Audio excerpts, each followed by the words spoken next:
This clip is brought to you by SaveWithConrad.com.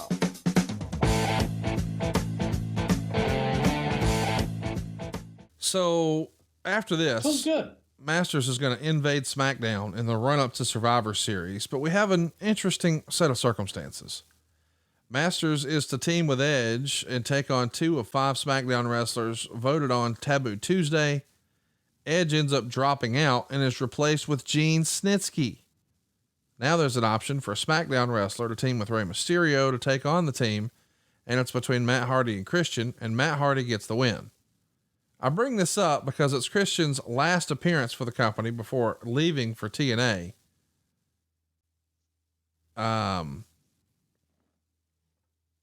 memories of this? Christian leaving for greener pastures here?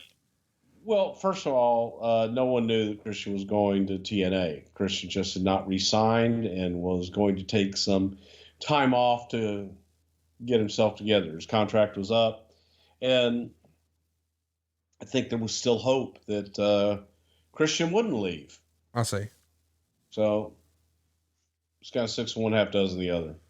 So Masters winds up losing to Mysterio in the match. And to me, as an outsider, as a fan, it felt like Chris Masters' stock within the company was dropping, considering he's teaming with Gene Snitsky.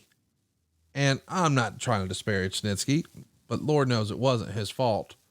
But he was right there to lose and take care of that. I mean, now Masters has lost twice and not just one time, but it didn't feel like Snitsky had any momentum at this point. Am I wrong? Well, same thing. I think that, losing doesn't end your career. If you know how to lose and you can get people over, then that's a very valuable asset. Well, how about this? It's not over with. Masters gets his first main event at Survivor Series on the Raw side against SmackDown. It's Shawn Michaels, Chris Masters, Carlito, and the tag team champions, which is Big Show and Kane. And they're going to be taking on the SmackDown team of Batista, Randy Orton, JBL, Bobby Lashley, and Rey Mysterio.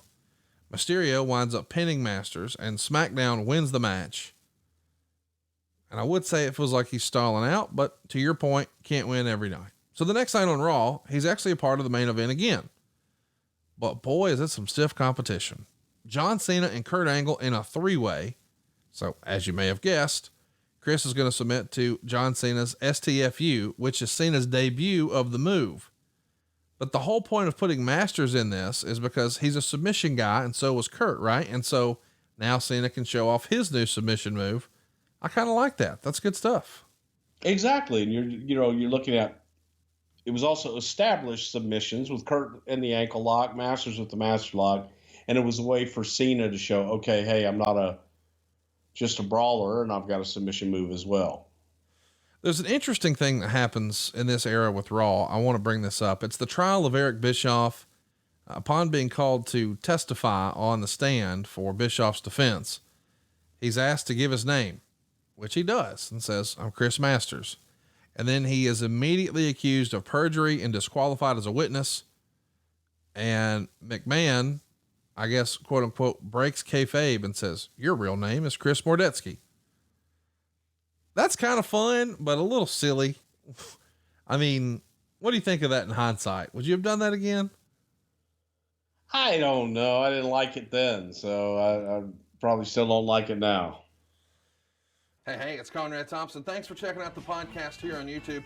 Be sure to hit the subscribe button and the notifications bell so you get a notice anytime we upload some new content. And go save yourself some money right now. If you're in a 30-year loan or you have credit card debt, it's not a matter of if I can save you money. It's a matter of how much.